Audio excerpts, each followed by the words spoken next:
Election ದಿನಾಂಕ ಘೋಷಣೆಗೂ ಮುನ್ನವೇ ಮತದಾರರಿಗೆ ಆಮಿಷ.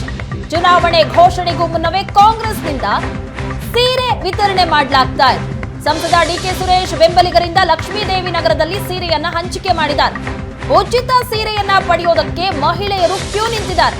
ಮಹಾಲಕ್ಷ್ಮಿ ಲೇಔಟ್ ಲಕ್ಷ್ಮೀದೇವಿ ನಗರದಲ್ಲಿ ಸೀರೆ ಹಂಚಿಕೆಯನ್ನ ಮಾಡಲಾಗ್ತಾ ಇದೆ.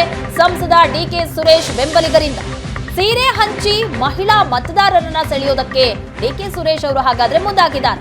ಎಲೆಕ್ಷನ್ ದಿನಾಂಕ ಇವತ್ತು 3 ಗಂಟೆಗೆ ಪ್ರಕಟ ಆಗುತ್ತೆ. ಅದಕ್ಕೆ ಮುಂಚಿತವಾಗಿ ಈಗ ಮಹಿಳಾ ಮತದಾರರಿಗೆ ಸೀರೆಯನ್ನ ಹಂಚಿಕೆ ಮಾಡಲಾಗ್ತಾ ಇದೆ. ಮಹಾಲಕ್ಷ್ಮಿ ಲೇಔಟ್ ಹಾಗೆ ಲಕ್ಷ್ಮೀದೇವಿ ನಗರದಲ್ಲಿ ಸೀರೆ ಹಂಚಿಕೆ ಮಾಡಲಾಗ್ತಾ ಇದೆ. ದೃಶ್ಯಗಳಲ್ಲಿ ನೋಡ್ತಾ ಇದ್ದೀರಿ, ಸೀರೆಯನ್ನ ಪಡೆಯೋದಕ್ಕೆ ಕ್ಯೂನಲ್ಲಿ ನಿಂತಿದ್ದಾರೆ ಮಹಿಳೆಯರು. ಚುನಾವಣೆ ಘೋಷಣೆಗೂ ಮುನ್ನವೇ ಕಾಂಗ್ರೆಸ್ನಿಂದ ಸೀರೆಯನ್ನ ವಿತರಣೆ ಮಾಡಲಾಗ್ತಾ ಇದೆ. ಈ ಬಗ್ಗೆ ಹೆಚ್ಚಿನ ಡೀಟೇಲ್ಸ್ ಕೊಡ್ತಾರೆ ನಮ್ಮ ಪ್ರತಿನಿಧಿ ರಕ್ಷಾ.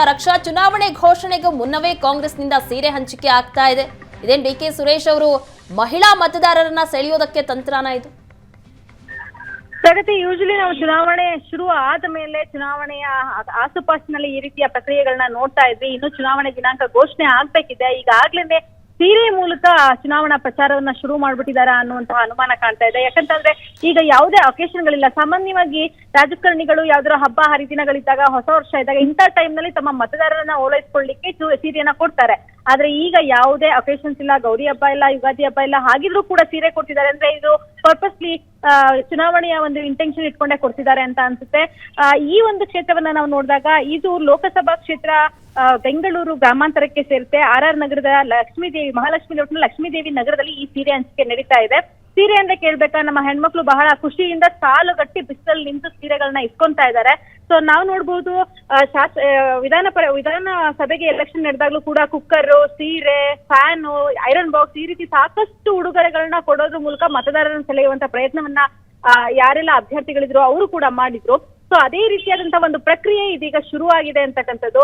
ಸೊ ಇದು ಯಾವ ರೀತಿಯಾಗಿ ಮತವಾಗಿ ಪರಿಣಮಿಸುತ್ತೆ, ಹಾಗೇನೇ ಈ ರೀತಿಯ ಆಮಿಷಗಳನ್ನ ಒಡ್ಡೋದ್ರಿಂದ ಮತದಾರರು ನಿಜಕ್ಕೂ ಓಲೈಕೆಗೊಂಡು ಮತವನ್ನ ಹಾಕ್ತಾರ ಅಂತಕ್ಕಂಥ ಪ್ರಶ್ನೆ ಕೂಡ ಉಳಿದಿರ್ತಕ್ಕಂಥದ್ದು. ಸೊ ಇವೆಲ್ಲವೂ ಕೂಡ ಈಗ ಚುನಾವಣಾ ಆಯೋಗ ನೆಕ್ಸ್ಟ್ ಈಗ ಡೇಟ್ ಅನೌನ್ಸ್ ಆದ ನಂತರ ಪ್ರತಿಯೊಂದನ್ನು ಕೂಡ ಲೆಕ್ಕ ಇಡುತ್ತೆ. ಚುನಾವಣಾ ಆಯೋಗದ ಅಧಿಕಾರಿಗಳು ಏನಿರ್ತಾರೆ ಅವರೆಲ್ಲರೂ ಕೂಡ ಕಣ್ಗಾವಲಿರುತ್ತೆ.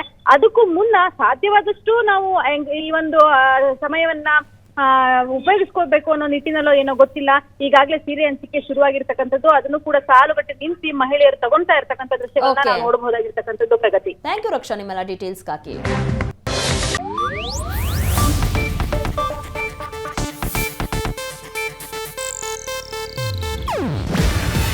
ಇದು ಏಷ್ಯಾನೆಟ್ ನ್ಯೂಸ್ ನೆಟ್ವರ್ಕ್ ಪ್ರಸ್ತುತಿ. ನೀವು ನೋಡ್ತಿದ್ದೀರಾ ಏಷ್ಯಾನೆಟ್ ಸುವರ್ಣ ನ್ಯೂಸ್.